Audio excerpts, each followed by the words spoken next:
অপেক্ষার অবসান ঘটিয়ে ৪ মাস পর বিজয়ীদের হাতে পুরস্কার তুলে দিল ডাকসু।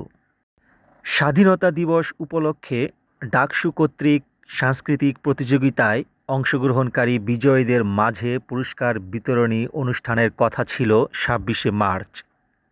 কিন্তু বিশ্ববিদ্যালয় প্রশাসনের সার্বিক অসহযোগিতার কারণেই এ আয়োজন এত দেরি। তারপরেও হাল ছাড়েনি ডাকসুর প্রতিনিধিরা।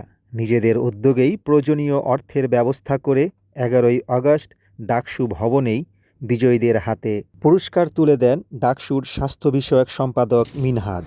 প্রশাসনের অসহযোগিতা নিয়ে মুসাদ্দিক বলেন যে এই পুরস্কার বিতরণটি আসলে ২৬শে মার্চ হওয়ার কথা ছিল। আমরা কিন্তু ২৬শে মার্চের আগে আয়োজন করেছিলাম এবং এরপরে আমরা চাইলে এটি এপ্রিলের প্রথম সপ্তাহে করতে পারতাম পুরস্কার বিতরণটা, কিন্তু অত্যন্ত দুঃখজনক হলো সত্য যে বিশ্ববিদ্যালয়ের পক্ষ থেকে আমাদের যে বরাদ্দ দেওয়ার কথা ছিল সেই বরাদ্দ তাদের না দেওয়ার কারণে আমাদের আসলে এটিকে প্রাইভেটভাবে আউটসোর্সিং করে ম্যানেজ করতে হচ্ছে। অন্যান্য বড় অনেকগুলো প্রজেক্ট ছিল, সবগুলোই এই কারণে আমাদের একটু লেট হয়ে গেছে, যেন আপনাদের কাছে দুঃখ প্রকাশ করছি।